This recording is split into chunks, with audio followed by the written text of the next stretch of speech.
A new AI model drops, and within months, entire industries rewrite how they operate. The technology is advancing at a sheer exponential rate.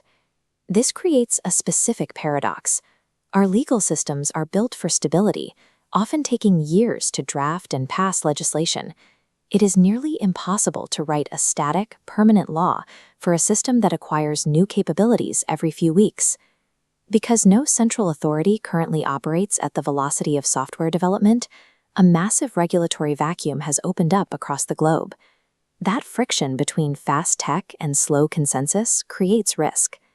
A powerful tool is evolving in the wild, largely without coordinated guardrails to keep it in check. Without a unified global rulebook, individual superpowers are rushing to fill that void with their own standards. The United States is moving forward with its own legislative frameworks to manage the domestic tech industry, while the European Union has simultaneously deployed a strict parallel regulatory rulebook. In Beijing, a third set of national rules is taking shape, diverging sharply from the frameworks used in the West. For companies operating across borders, this creates a patchwork of incompatible requirements. There is no single rulebook. If these legislative tracks continue to drift apart, the unified digital ecosystem we rely on today could permanently fracture along national borders. The United Nations has stepped in to try and corral these competing national interests. In Geneva, the UN convened the first global dialogue on AI governance, bringing representatives from nearly every country on Earth to a single table.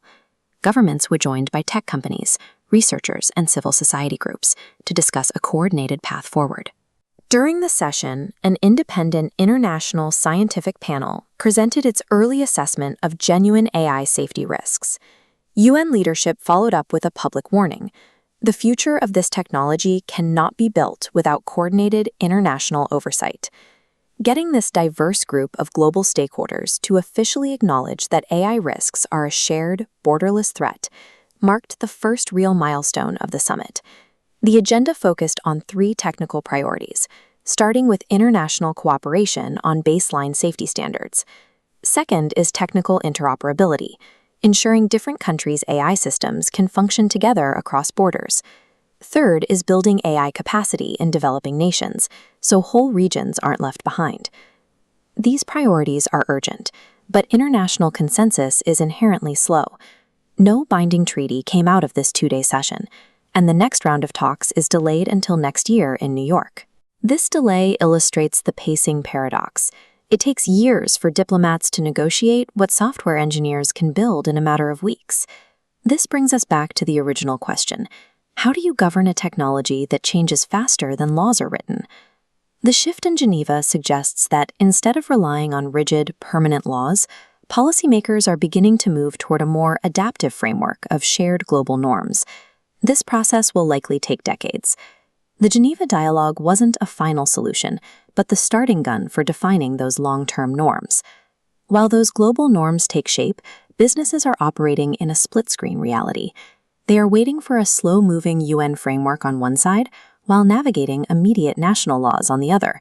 For companies, this means they must track multiple parallel regulatory tracks right now, rather than waiting for one unified standard to emerge. A single global rulebook remains the ultimate goal, but for now, anyone interacting with AI must learn how to survive in the chaotic patchwork.